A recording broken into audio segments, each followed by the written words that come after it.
आज हम लोग केमिस्ट्री पढ़ेंगे और हम लोग क्लास में पढ़ चुके थे रासायनिक अभिक्रिया के प्रकार में दो तरह का प्रकार हम आपको बता दिए थे। जो पहला आपका था संयोजन अभिक्रिया, जिसको हम लोग संश्लेषण अभिक्रिया भी कहते हैं, और दूसरा आपका था वियोजन अभिक्रिया जो आपका अपघटन अभिक्रिया होता है। ठीक है, तो इसी में तीसरा हमको पढ़ना है जो आपका है वैद्युत अपघटन। तीसरा आपका है वैद्युत अपघटन, इसको अंग्रेजी में कहते हैं इलेक्ट्रोलाइसिस। इलेक्ट्रोलाइसिस कहा जाता है। ठीक है, यह जो है आपका रासायनिक अभिक्रिया का प्रकार है। ठीक है ना, तो ये क्या होता है, तो कुछ धातुओं के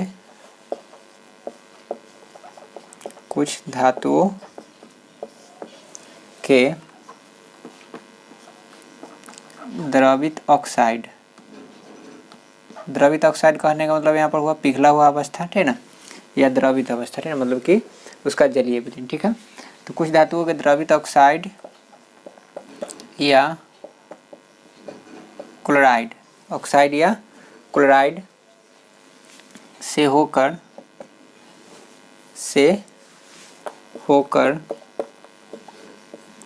विद्युत धारा प्रवाहित कराने पर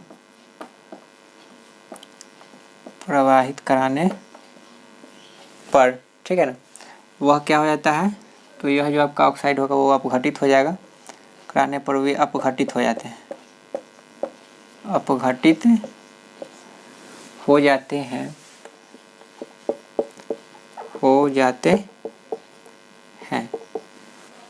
चूंकि यह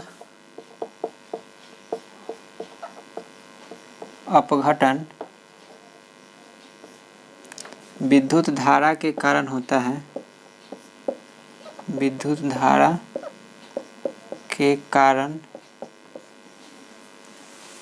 है, अतः इस अभिक्रिया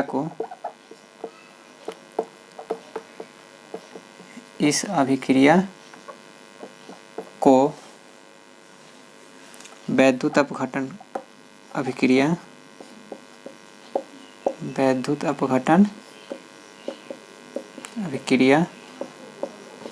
कहते हैं। इसको थोड़ा समझिएगा। जैसे यहाँ पर पहला जो आपका नहीं, ये तीसरा आपका टाइप है जो आपका है वैद्युत अपघटन, ठीक है ना। तो इसमें हम क्या लिखवाएं, कुछ धातुओं के द्रवित ऑक्साइड या क्लोराइड। तो द्रवित ऑक्साइड या क्लोराइड का मतलब हुआ कि जैसे मान लीजिए कि आपका KCl हो गया, जो KCl आपका क्या है, तो KCl आपका है पोटेशियम क्लोराइड। क्या है, पोटेशियम क्लोराइड। तो इसमें आपका पोटेशियम क्या होता है, धातु होता है, Cl आपका क्या होता है, क्लोरीन होता है, ठीक है ना। दोनों के मिलने से आपका बना पोटेशियम क्लोराइड। तो धातु का क्या है, तो धातु का क्लोराइड है, ठीक है ना। उसी तरह से अगर मान लीजिए हम लेते हैं क्या Na2 लिए, जैसे मान लीजिए हम लीजिए सोडियम ऑक्साइड, ठीक है ना, तो वहाँ पर आपका क्या है, तो सोडियम का क्या हो गया, ऑक्साइड हो गया, क्योंकि ऑक्सीजन के साथ अभिक्रिया किया, है ना। तो उसी तरह से जो पिघला हुआ अवस्था अगर हम लेंगे कोई भी धातु का, है ना, ऑक्साइड या क्लोराइड का, ठीक है ना, तो जब उससे हम क्या करेंगे, विद्युत धारा प्रवाहित कराएंगे, माने जब उससे इलेक्ट्रिसिटी हम पास कराते हैं तो क्या होता है, तो वह अपघटित हो जाता है। तो अपघटित हो जाने का मतलब क्या हुआ, तो इसमें से आपका धातु अलग हो जाएगा और अधातु आपका क्या हो जाएगा, अलग हो जाएगा, ठीक है ना। तो यहाँ पर लिखा हुआ है कि वो अपघटित हो जाते हैं, और यह अपघटन होता है किसके कारण है, तो यह अपघटन होता है विद्युत धारा के कारण, इसलिए इसको क्या कहते हैं, इसलिए इस अभिक्रिया को हम कहते हैं वैद्युत अपघटन अभिक्रिया कहते हैं। अब कुछ एग्जाम्पल देख लेते हैं। जैसे मान लिए कि हम H2 प्लस यहाँ पर हम लिए O2, तो यहाँ पर आपका क्या बना, यहाँ पर हमको कराना है वैद्युत अपघटन कराना है। तो जैसे हम लेते हैं जल, क्या लेते हैं, जल। तो आपको पता है कि यहाँ पर जो है ये आपका धातु का ऑक्साइड नहीं, ठीक है ना, ये आपका जो है यहाँ पर क्या है कि आपका हाइड्रोजन आपका जो होता है, क्या होता है, एक एक्सेप्शन होता है, जो आपका यह क्या होता है, ये आपका धनायन होता है, ठीक है ना। तो अगर हम हाइड्रोजन का ऑक्साइड लेते हैं, ये आपका क्या है, हाइड्रोजन का ऑक्साइड है, इसका आपका नाम है क्या, तो इसको हम लोग कहते हैं हाइड्रोजन हाइड्रोक्साइड, ये हाइड्रोजन ऑक्साइड भी आप कह सकते हैं, ये आपका है हाइड्रोजन ऑक्साइड, ठीक है। जब इससे हम क्या कराते हैं, विद्युत धारा प्रवाहित कराते हैं, विद्युत धारा प्रवाहित हम किए, ठीक है ना। तो विद्युत धारा इसमें प्रवाहित करने से होता क्या है, तो ये आपका H2 प्लस O2 में क्या हो जाएगा, ये आपका टूट जाएगा, ये अलग अलग हो जाएगा, इसको हम बैलेंस कर देते हैं, ठीक है। तो यहाँ पर क्या हुआ कि जब आपका यह जल है आपका क्या है, ये आपका हाइड्रोजन का क्या है, ऑक्साइड हुआ, ठीक है ना। जब इसमें हम क्या किए, इलेक्ट्रिसिटी पास कराया तो आपका क्या हो गया, हाइड्रोजन आपका अलग हो गया, ऑक्सीजन आपका क्या हो गया, अलग हो गया।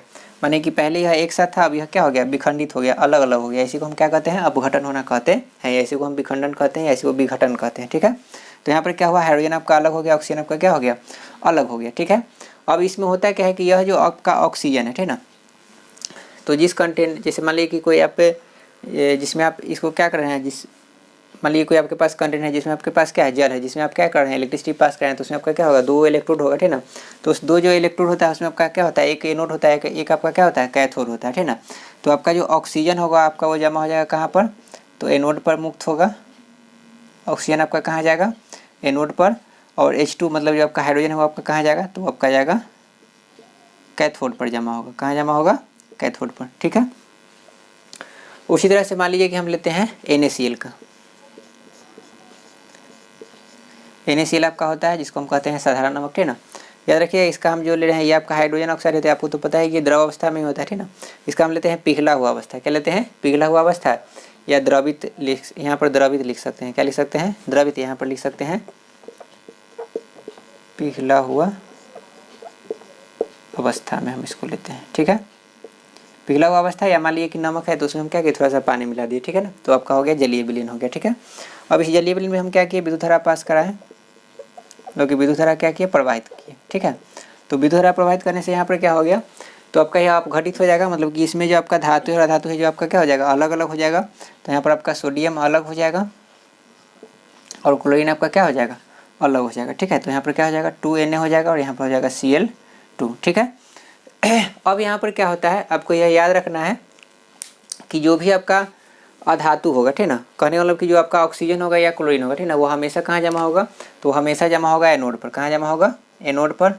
ऑक्सीजन या क्लोरीन, ठीक ना, ऑक्सीजन या क्लोरीन आपका जो जमा होगा कहाँ जमा होगा, एनोड। और जो आपका बच गया धातु, ठीक ना, वो आपका कहाँ जमा हो जाएगा, तो आपका जमा होगा कैथोड पर। कहाँ जमा होगा, कैथोड पर। ठीक है, फिर से इसको समझ लीजिए कि जैसे आपका यह हाइड्रोजन क्लोराइड है, नहीं आपका क्या है, सोडियम आपका यहाँ पर है, सोडियम आपका क्या है, धातु, और ये धातु का क्या है, क्लोराइड है, क्योंकि ये क्लोरीन के साथ अभी क्रिया किए थे ना, तो ये धातु का क्लोराइड है। अब इसका हम लिए हैं द्रवित अवस्था, ठीक है, द्रवित अवस्था में जब इसमें हम क्या करेंगे, विद्युत धारा प्रवाहित करेंगे तो आपका ये क्या हो गया, यह अपघटित हो जाएगा, अपघटित होकर आपका सोडियम अलग हो जाएगा, क्लोरीन क्या हो जाएगा, अलग हो जाएगा। और इसके बाद क्या होगा, तो यह आपका सोडियम जो है जमा हो जाएगा कैथोड पर, और क्लोरीन आपका गैस जो होगा कहाँ मुक्त होगा, तो ये आपका एनोड पर मुक्त होगा। ठीक है, तो ये हो गया। अब एक बात और लिख लीजिएगा,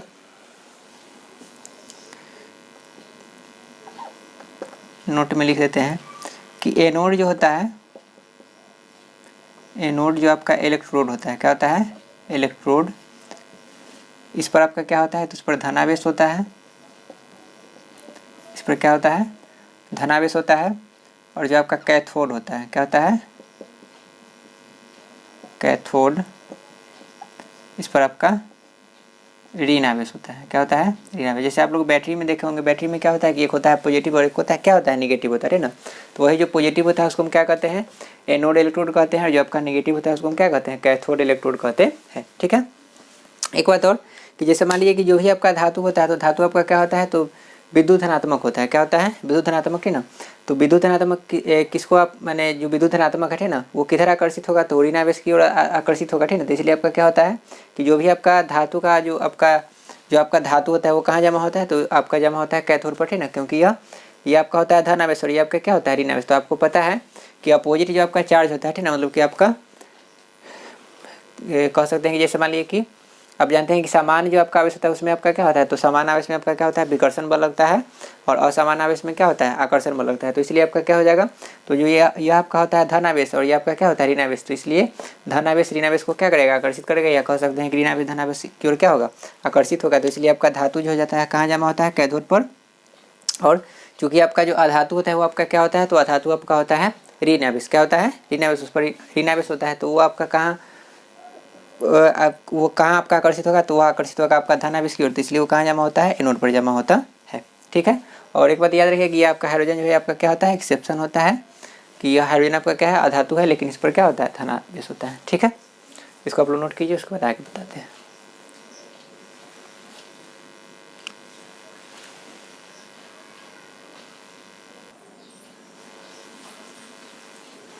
आगे देखते हैं हम लोग। तो ये तो हो गया आपका वैद्युत अपघटन अभिक्रिया क्या होता है। अब हम लोग पढ़ लेते हैं वैद्युत अपघटन का उपयोग, कि इसका उपयोग कहाँ कहाँ पर किया जाता है। तो हेडिंग कर लीजिए आप लोग, वैद्युत अपघटन के उपयोग।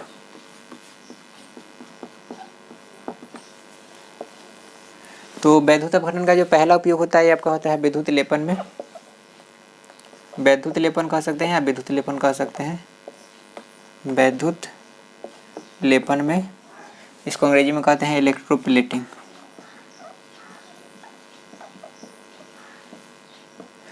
दूसरा जो आपका हो जाएगा धातुओं के ऑक्साइड या क्लोराइड, धातुओं के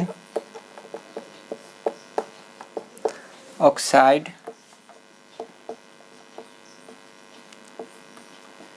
या क्लोराइड से धातुओं के निष्कर्षण में, धातुओं के निष्कर्षण में। तीसरा आप लिख सकते हैं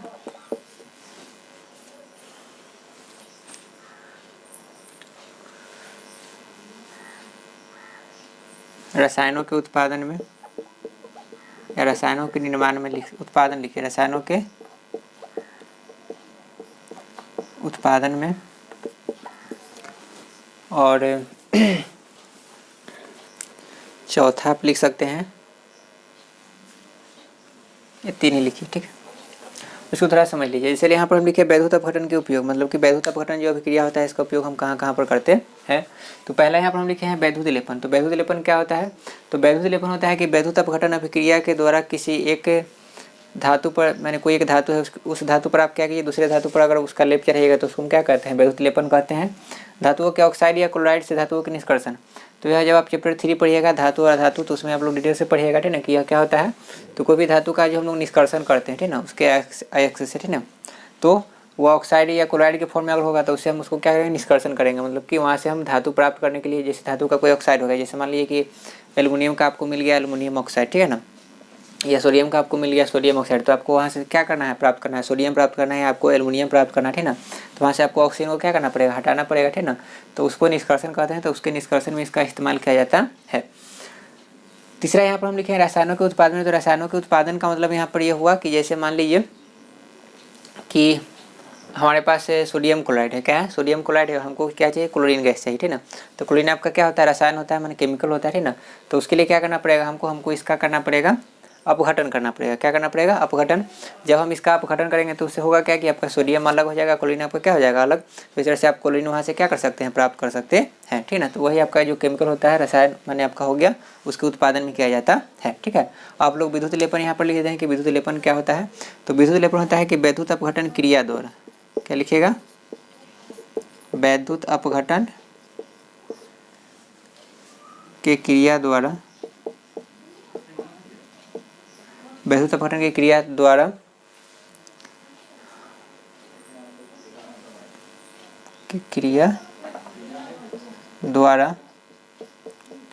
एक धातु पर, वैद्युत अपघटन की क्रिया द्वारा एक धातु पर किसी दूसरे धातु का, किसी दूसरे धातु, वैद्युत अपघटन की क्रिया द्वारा एक धातु पर किसी दूसरे धातु का लेप चढ़ाना कह सकते हैं। लेप चढ़ाना मतलब कि एक परत चढ़ाना, ठीक ना। लेप चढ़ाना मतलब परत चढ़ाना, ठीक ना। लेप चढ़ाना वैद्युत लेपन कहलाता है, वैद्युत लेपन कहलाता है, ठीक है।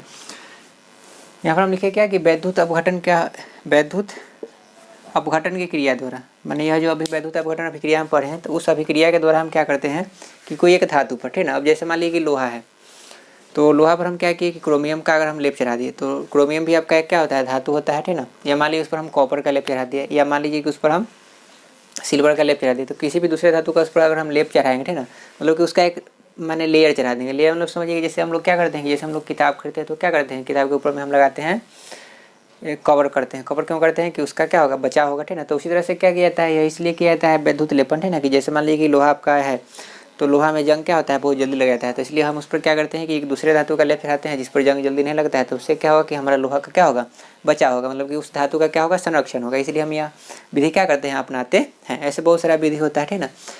तो आगे हम पढ़ेंगे, डिस्कस करेंगे डिटेल से, ठीक ना। तो अभी आपको सिर्फ यहाँ पर ये जानना है कि वैद्युत लेपन क्या होता है। तो वैद्युत अपघटन की क्रिया द्वारा एक धातु पर ही दूसरे धातु का लेप चढ़ाना, मतलब कि एक परत चढ़ाना, ठीक ना, उसी को हम क्या कहते हैं, वैद्युत लेपन कहते हैं। तो बेसिकली यह 3 इसका उपयोग होता है जो आपका वैद्युत अपघटन का था, उसको हम यहाँ पर लिख दिए कि पहला आपका हो गया वैद्युत लेपन में, दूसरा आपका हो गया धातुओं के ऑक्साइड या क्लोराइड से धातुओं के निष्कर्षण, और तीसरा आपका हो गया रसायनों के उत्पादन में, ठीक है। तो इसको आप लोग नोट कीजिए, उसके बाद आगे का डिस्कस करते हैं।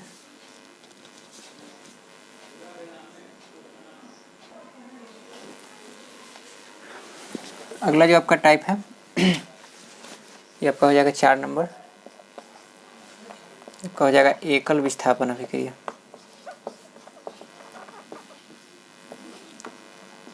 एकल विस्थापन अभिक्रिया, इसको हम लोग अंग्रेजी में कहते हैं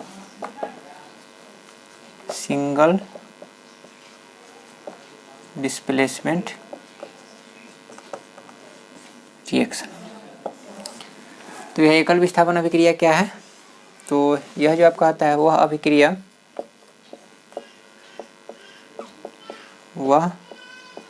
अभिक्रिया जिसमें किसी यौगिक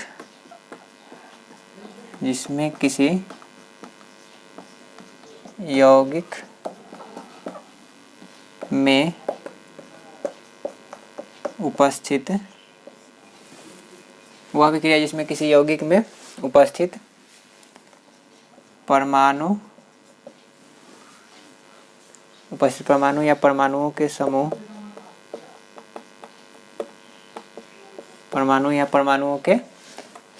को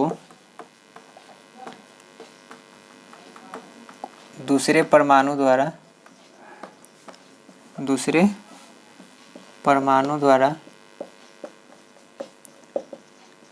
विस्थापित किया जाता है,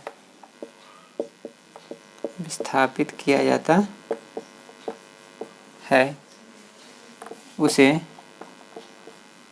एकल विस्थापन अभिक्रिया कहते हैं। एकल विस्थापन अभिक्रिया कहते हैं, ठीक है। उसको थोड़ा ध्यान से समझिएगा। जैसे यहाँ पर हम लिखे हैं एकल विस्थापन अभिक्रिया, तो एकल मतलब हो गया एक जगह पर, क्या हो गया, एक जगह पर। विस्थापन मतलब होता है किसी का स्थान परिवर्तन होता है, उसी को हम क्या कहते हैं, विस्थापन कहते हैं, ठीक ना। ऐसे फिजिक्स में जाएगा तो इस विस्थापन अलग चीज़ हो जाता है, ठीक ना, थोड़ा सा डिफरेंट होता है, ठीक ना, लेकिन उसी से मिलता जुलता है यहाँ पर भी है, ठीक ना। तो यहाँ पर हम लिखे एकल विस्थापन अभिक्रिया, तो लिखे वह अभिक्रिया जिसमें किसी यौगिक में, माने कोई आपका यौगिक होगा, ठीक ना, तो यौगिक होगा तो उसमें क्या होगा, परमाणु होगा या क्या होगा, परमाणुओं का समूह होगा। अब जैसे मान लीजिए हम लिखते हैं NaCl, क्या लिखते हैं, NaCl, तो यहाँ पर परमाणु है, परमाणु आपका क्या है, क्लोरीन का है, परमाणु यहाँ पर क्या है, सोडियम का है। अब जैसे मान लीजिए हम लिखते हैं यहाँ पर AgNO3, ठीक ना, तो ये आपका क्या हो गया, तो ये आपका हो गया सिल्वर नाइट्रेट हो गया। तो यहाँ पर आपका क्या है, यहाँ पर परमाणु है, परमाणुओं का समूह भी है। जैसे मान लीजिए कि ऑक्सीजन है, तो ऑक्सीजन यहाँ पर क्या है, परमाणुओं का समूह है।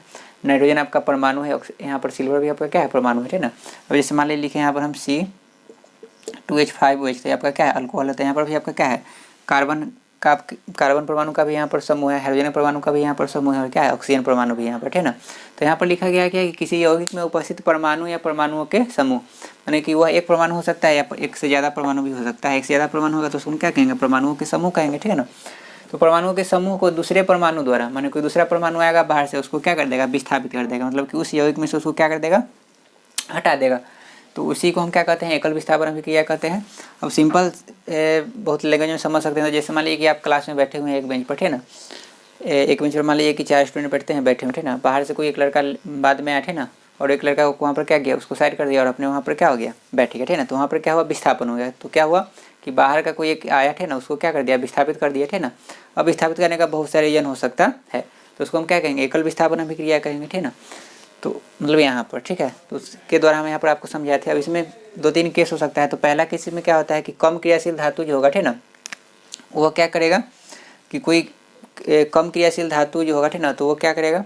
अब जैसे सिंपल समझिए, जैसे मान लीजिए कि बेंच पर लड़का बैठा हुआ है ना, तो बाहर का लड़का उसको विस्थापित कर दिया, मतलब कि वो जो होगा क्या होगा, अधिक माने ताकतवर होगा, या कह सकते हैं कि उसका क्या होगा, वर्चस्व क्या होगा, ज़्यादा होगा, ठीक ना, मतलब कि उसका क्रियाशीलता ज़्यादा है और इसका क्रियाशीलता क्या है, कम है, मतलब कहने मतलब कि वो थोड़ा मजबूत है और ये थोड़ा क्या है, कमजोर है। तो यहाँ पर जो आपका पहला केस होता है वो आपका क्या होता है, तो वह आपका होता है कि किसी कम क्रियाशील धातु का, किसी कम क्रियाशील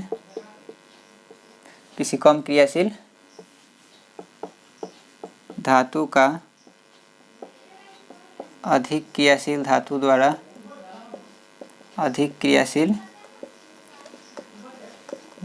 द्वारा विस्थापन। यहाँ पर हम क्या लिखें कि किसी कम क्रियाशील धातु, माने कोई एक कम क्रियाशील धातु होगा, ठीक ना, माने आपका जो यौगिक रहेगा, ठीक ना, उसमें कोई आपका क्या रहेगा, एक कम क्रियाशील धातु रहेगा, ठीक ना, और एक बाहर से अधिक क्रियाशील धातु आएगा और उसको क्या कर देगा, विस्थापित कर देगा, किसको, जो आपका कम क्रियाशील धातु है उसको। अब जैसे मान लीजिए एग्जाम्पल अगर हम लेते हैं, जैसे मान लीजिए हम लेते हैं Fe, जिसको हम क्या कहते हैं, लोहा कहते हैं, जो आपका आयरन होता है, ठीक ना, प्लस में हो गया CuSO4, तो ये आपका क्या हो गया, तो ये आपका हो गया कॉपर सल्फेट, क्या हो गया, कॉपर सल्फेट हो गया, SO4 को सल्फेट कहते हैं, Cu आपका हो गया कॉपर, तो ये कॉपर सल्फेट है और ये आपका क्या है, आयरन है, ठीक ना। तो यहाँ पर क्या है कि देखिए डिफिनेशन लिख पाते हैं कि वह अभिक्रिया जिसमें किसी यौगिक में उपस्थित, तो यहाँ पर ये यौगिक है, क्या है, यौगिक है, यौगिक में उपस्थित यहाँ पर परमाणु आपका कॉपर है और S भी आपका क्या है, परमाणु है, और यहाँ पर O4 है, वो भी आपका क्या है, परमाणु का समूह है, ठीक ना।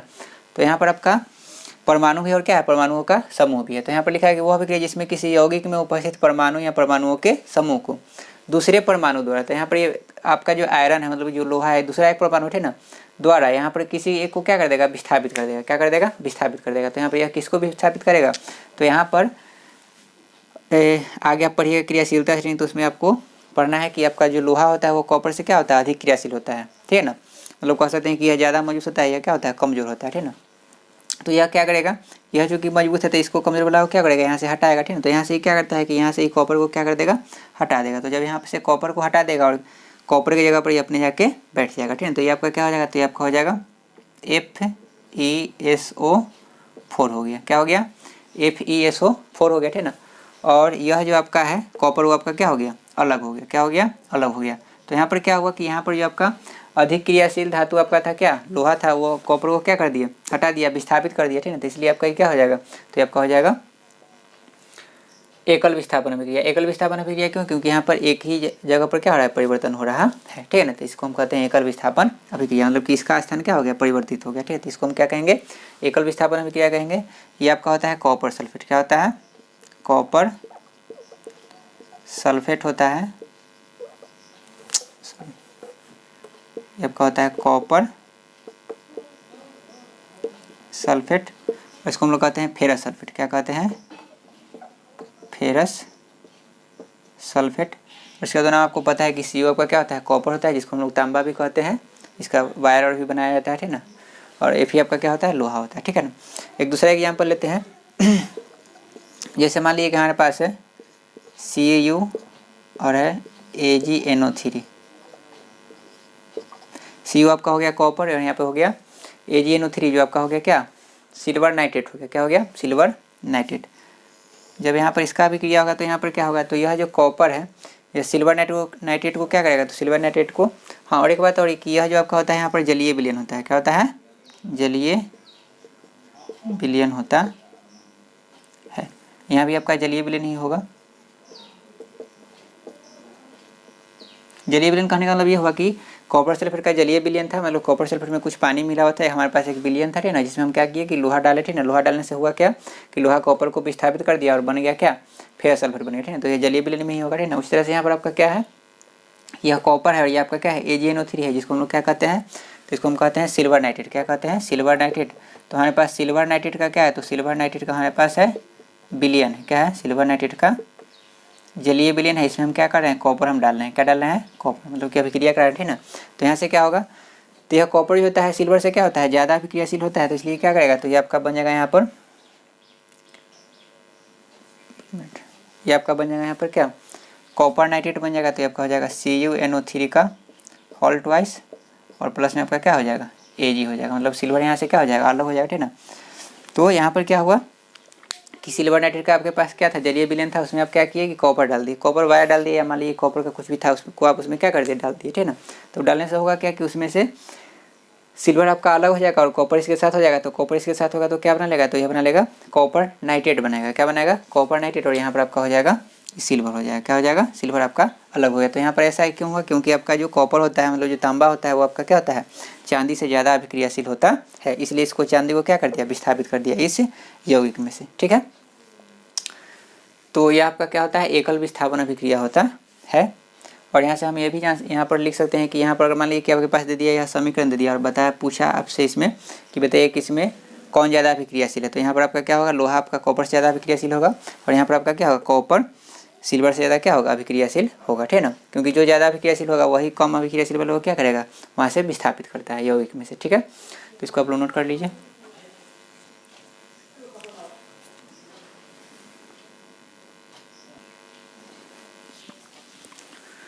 अगला जो आपका स्थिति होगा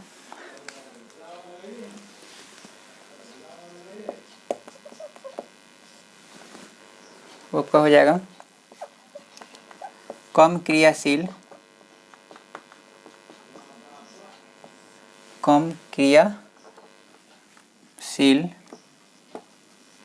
धातुओं का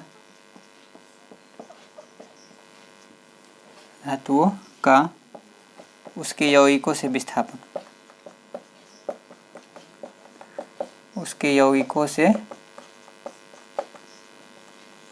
विस्थापन।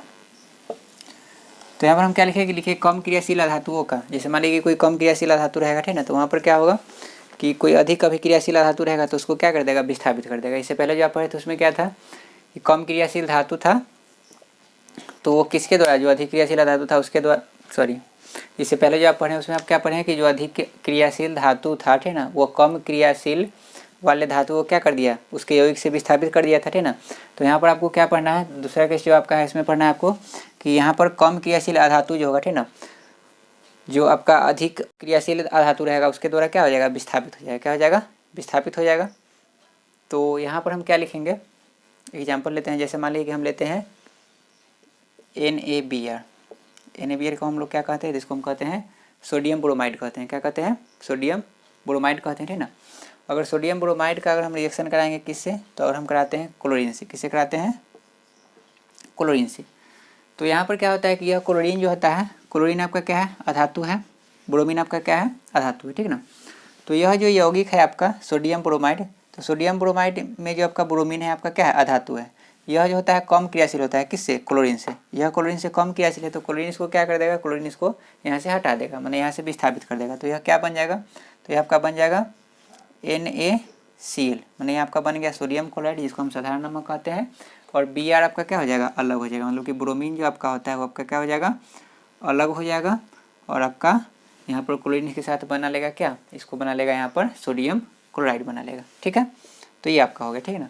वही तरह से मान लीजिए कि हम लेते हैं दूसरा एग्जाम्पल, जैसे मान लीजिए लेते हैं पोटेशियम आयोडाइड का, पोटेशियम आयोडाइड, यहाँ पर पोटेशियम आपका क्या है, धातु है, और ये आपका आयोडीन आपका क्या होता है, अधातु होता है, ठीक है, क्या होता है, अधातु।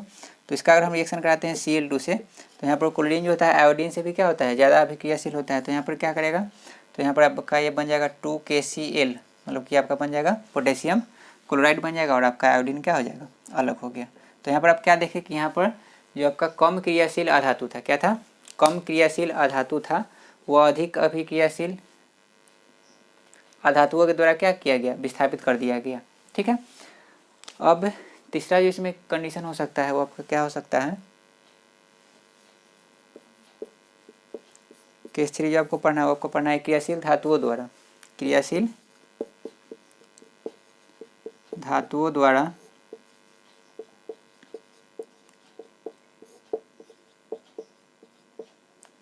क्रियाशील धातुओं द्वारा अम्लों से हाइड्रोजन का निष्कासन, अम्लों से हाइड्रोजन का विस्थापन कह लीजिए या निष्कासन कह लीजिए, बात एक ही है। हाइड्रोजन का विस्थापन क्या लिखवाएं कि क्रियाशील धातुओं द्वारा, मैंने जो भी क्रियाशील धातु होगा, ठीक ना, वह क्या कर देगा, तो जो कोई आपका जो अम्ल होगा, तो अम्ल में आपको पता है कि अम्ल में आपका क्या होता है, हाइड्रोजन होता है, ठीक ना। तो हाइड्रोजन को वहाँ से क्या कर देगा, विस्थापित कर देगा। ठीक है, अब जैसे मान लीजिए कि हम एग्जाम्पल लेते हैं, जैसे जेडेन लिए। जेडेन आपका क्या होता है, जिंक होता है, जिसको हम लोग क्या कहते हैं, जस्ता भी कहते हैं। ठीक ना, इसका रिएक्शन अगर हम कराएंगे HCl से, HCl आपका क्या होता है, हाइड्रोजन क्लोराइड होता है। ठीक ना, इसको हाइड्रोक्लोरिक एसिड कहते हैं। तो यहाँ पर यह आपका क्या है, यहाँ पर यह आपका अम्ल है, क्या है, अम्ल है, इसमें आपका यह हाइड्रोजन है। ठीक ना, तो यह जिंक क्या करेगा कि जिंक हाइड्रोजन को यहाँ से क्या कर देगा, हटा देगा। तो जिंक यहाँ से हाइड्रोजन को हटाएगा तो जिंक यहाँ पर आके मैंने अभिक्रिया कर लेगा, तो यहाँ पर आपका क्या हो जाएगा, तो ये आपका हो जाएगा ZnCl2, मतलब यहाँ पर आपका हो जाएगा जिंक क्लोराइड हो जाएगा, क्या हो जाएगा, जिंक क्लोराइड, और साथ में क्या हो जाएगा, हाइड्रोजन गैस यहाँ पर बाहर हो जाएगा। ठीक है, यहाँ पर इसको हम क्या कर लेते हैं, बैलेंस कर लेते हैं, यहाँ पर हम लगा देते हैं तो। ठीक है, तो यहाँ पर आपका क्या है कि क्रियाशील धातु, यहाँ पर जो जिंक है क्रियाशील धातु है, किससे, हाइड्रोजन से। ठीक ना, मैंने क्रियाशील धातु है, तो यहाँ पर क्या करेगा, जो आपका अम्ल होगा, क्या होगा, अम्ल होगा, तो अम्ल में से जो हाइड्रोजन होगा उसको क्या कर देगा, विस्थापित कर देगा या निष्कासन होगा। ठीक ना, तो याद रखिए कि जब हम किसी धातु का अभिक्रिया किसी अम्ल से कराते हैं तो धातु क्या करता है, तो धातु अम्ल में से हाइड्रोजन को क्या करता है, विस्थापित कर देता है। ठीक है, अब जैसे मान लीजिए कि हम एग्जाम्पल लेते हैं Zn plus H3PO4, H3PO4। Zn आपका यहाँ पर जिंक किया है ना, और H3PO4 मतलब इसको हम क्या कहते हैं, हाइड्रोजन फॉस्फेट कहते हैं। क्या कहते हैं, हाइड्रोजन फॉस्फेट, या इसका एक नाम होता है फॉस्फोरिक एसिड, फॉस्फोरिक अम्ल इसका नाम होता है। ऐसे इसको हम क्या कहते हैं, तो इसको हम कहते हैं हाइड्रोजन फॉस्फेट कहते हैं। ठीक ना, तो यहाँ से आपका क्या होगा, तो ये Zn आपका क्या है, जिंक है, अभी क्रियाशील धातु है ना, तो यह जो अम्ल है आपका फॉस्फोरिक अम्ल है, इसमें से हाइड्रोजन को क्या कर देगा, विस्थापित कर देगा, क्या कर देगा, विस्थापित कर देगा। तो जब विस्थापित करेगा तो यहाँ पर क्या बन जाएगा, तो आपका बन जाएगा Zn3PO4 का यहाँ पर क्या हो जाएगा, हॉल्ट हो जाएगा। तो इसको हम क्या कहेंगे, तो इसको हम लोग कहेंगे जिंक फॉस्फेट, क्या कहेंगे, जिंक फॉस्फेट। और आपका अलग क्या हो गया, तो आपका हाइड्रोजन यहाँ पर अलग हो गया, क्या हो गया, हाइड्रोजन आपका यहाँ पर अलग हो गया। आपको पता है कि जिंक का आपका जो होता है वैलेंसी कितना आता है, 2, तो इसका वैलेंसी यहाँ पर आ गया, और PO4 का वैलेंसी क्या होता है, 3, तो इसका वैलेंसी यहाँ पर आ गया। इसलिए यहाँ पर क्या हो गया, Zn3 हो गया, और यहाँ पर क्या हो गया, PO4 का हॉल्ट प्लस में हो गया 3H2, यहाँ पर लगा दीजिए 3 और यहाँ पर लगा दीजिए 2, इससे क्या हो जाएगा, बैलेंस हो जाएगा। ठीक है, तो आपको पता है कि हम लोग क्या करते हैं, संतुलित रासायनिक समीकरण का इस्तेमाल करते हैं, तो इससे आपका क्या हो जाएगा, संतुलित हो जाएगा। ठीक है, तो यहाँ पर क्या हुआ कि आपका यह जिंक था, यह जो आपका फॉस्फोरिक अम्ल था, इसमें से हाइड्रोजन को ये क्या कर दिया, निष्कासन कर दिया, मतलब कि विस्थापित कर दिया। ठीक है, तो ये बना लिया क्या, तो ये बना लिया जिंक फॉस्फेट बना लिया, और साथ में आपका हाइड्रोजन गैस क्या हो गया, अलग हो गया। तो इस तरह से आप याद क्या रख सकते हैं कि जब भी हम किसी अम्ल का अभिक्रिया किसी धातु से कराते हैं तो धातु क्या करता है, तो धातु अम्ल में से हाइड्रोजन को क्या करता है, निष्कासित कर देता है। ठीक है, तो अगर मान लीजिए आपसे क्वेश्चन आ जाएगा ऑब्जेक्टिव में कि अगर किसी अम्ल का अभिक्रिया अगर हम किसी धातु से कराते हैं तो कौन सा गैस प्रवाहित होगा, तो उससे आपका कौन सा अगर गैस निकलेगा, तो आपका हाइड्रोजन गैस निकलेगा। ठीक है, तो ये आपका हो गया, इसको आप नोट कीजिए, करते हैं।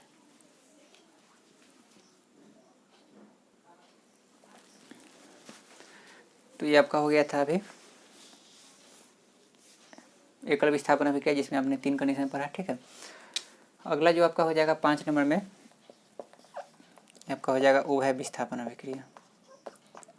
उभय विस्थापन, इसी को हम लोग कहते हैं द्वि विस्थापन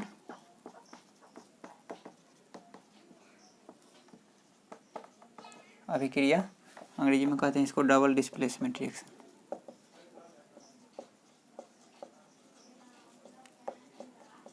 डबल डिस्प्लेसमेंट रिएक्शन। ठीक है, तो वह विस्थापन या द्विविस्थापन अभिक्रिया क्या होता है, तो इससे पहले जो आप लोग पढ़े थे वो आपका क्या था, तो वो आपका था एकल विस्थापन अभिक्रिया। वहाँ पर एक जो आपका क्या था, तत्व परमाणु था, उसका स्थान क्या होता था, परिवर्तित होता था। ठीक ना, लेकिन यहाँ पर आपका क्या होगा, 2 जगह परिवर्तन होगा। ठीक है, तो इसको हम किस तरह से लिखेंगे, तो इसको हम लिखेंगे वैसा रासायनिक अभिक्रिया,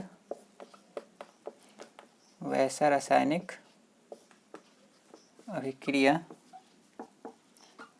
जिसमें लिखेंगे, जिसमें 2 यौगिक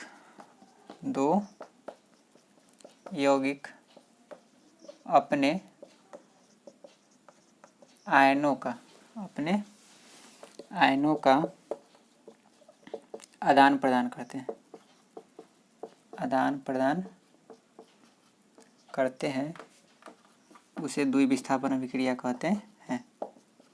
द्विविस्थापन अभिक्रिया कहते हैं। तो यहाँ पर हम क्या लिखेंगे कि वैसा रासायनिक अभिक्रिया जिसमें 2 यौगिक, माने इसमें क्या होगा, 2 यौगिक होगा, अपने आयन का क्या करेगा, आदान प्रदान करेगा। आयन आपको पता है कि आयन 2 तरह का होता है, एक आपका हो गया धन आयन, इसको अंग्रेजी में हम क्या कहते हैं, कैटायन कहते हैं। क्या कहते हैं, कैटायन। और एक आपका होता है ऋण आयन, इसको हम लोग क्या कहते हैं, एनायन कहते हैं। क्या कहते हैं, एनायन। तो ये आप लोग याद रखिएगा कि दो तरह का आयन होता है, ठीक ना। तो यहाँ पर क्या लिखा हुआ है कि जो अपने आयन का क्या करता है, आदान प्रदान करता है, ठीक ना।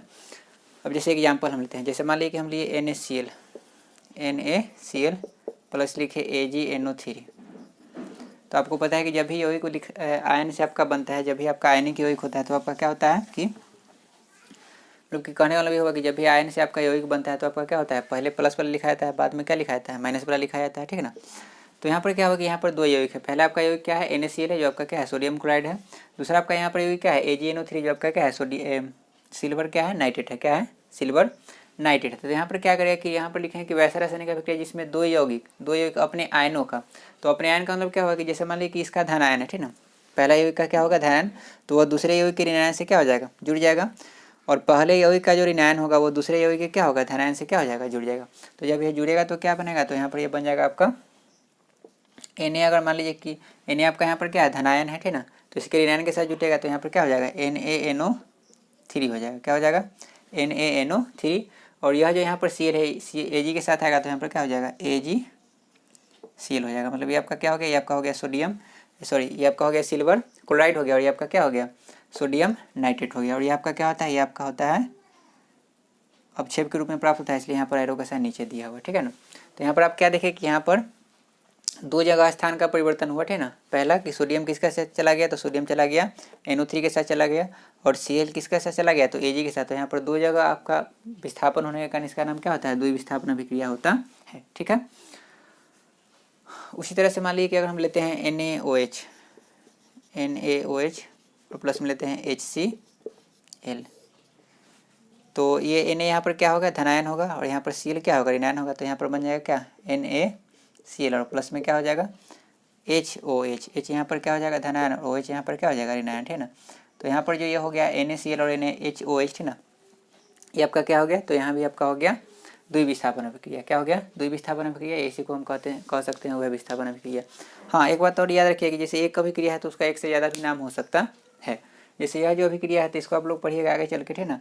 तो ये आपका क्या होता है तो इसको हम उदासीनीकरण अभिक्रिया भी कहते हैं, क्योंकि आपको आगे पढ़िएगा तो आप पढ़िएगा कि अम्ल और भस्म जब अभिक्रिया करता है तो क्या बनता है, जल और क्या बनता है, नमक बनता है, ठीक ना। तो इसमें आपका क्या होता है, लवण और जल बनता है, ठीक ना। तो इस अभिक्रिया को हम क्या कहते हैं, उदासीनीकरण अभिक्रिया कहते हैं। तो यह उदासीनीकरण अभिक्रिया भी है और साथ में क्या है, वह विस्थापन अभिक्रिया भी है, ठीक है ना। तो एक से कोई भी आपका एक अभिक्रिया है तो उसका एक से अधिक नाम हो सकता है, ठीक है। तो ये हो गया। अगर मान लीजिए और अगर एग्जाम्पल लेना चाहते हैं तो ले सकते हैं क्या, जैसे आपका FeS होता है। क्या होता है, FeS, जिसको हम क्या कहते हैं, फेरस सल्फाइड कहते हैं, ठीक ना। इसका रिएक्शन अगर मान लीजिए हम कराएंगे H2SO4 से, जो आपका क्या होता है, सल्फ्यूरिक एसिड होता है, जो आपका हाइड्रोजन, जिसको हम कहते हैं हाइड्रोजन सल्फेट कहते हैं। क्या कहते हैं, हाइड्रोजन सल्फेट। तो जब इससे हम रिएक्शन कराएंगे तो यहाँ पर क्या हो जाएगा, तो FeS ये आपका क्या है, फेरस सल्फाइड। तो यहाँ पर आपका ये पॉजिटिव होगा, ये आपका क्या होगा, निगेटिव। यहाँ पर ये पॉजिटिव और ये आपका क्या होगा, निगेटिव होगा, ठीक है ना। तो यहाँ पर क्या हो जाएगा, तो यहाँ पर आपका बन जाएगा FeSO4, मैंने आपका बन जाएगा यहाँ पर क्या, फेरस सल्फाइड बन जाएगा, ठीक ना। और साथ में आपका क्या बन जाएगा, तो साथ में आपका बन जाएगा हाइड्रोजन, सॉरी फेरस सल्फाइड नहीं, फेरस सल्फेट बनेगा। क्या बनेगा, फेरस सल्फेट बनेगा, और साथ में आपका क्या बन जाएगा, हाइड्रोजन सल्फाइड बन जाएगा, ठीक है। क्या बन जाएगा, हाइड्रोजन सल्फाइड। तो यहाँ भी आपका क्या हो गया कि यहाँ पर भी आयनों का क्या हो गया, आदान प्रदान। इसका जो आपका धनायन था इसके ऋणायन के साथ जुड़ गया, ठीक ना। ये ऋणायन होता है SO4, ठीक ना। SO4 आपका क्या होता है, ऋणायन होता है, ठीक ना, 9th क्लास में पढ़े होंगे। और ये और यहाँ पर आपका क्या होगा, ऋणायन, और H2 यहाँ पर क्या हो गया, धनायन, तो इसके साथ जुड़ जाएगा। तो यहाँ पर क्या हो जाएगा, H2S, जो आपका हो गया क्या, हाइड्रोजन सल्फाइड। तो यह जो आपका अभिक्रिया था आपका क्या था, वह विस्थापन अभिक्रिया था, ठीक है। तो इसको आप लोग नोट कर लीजिए।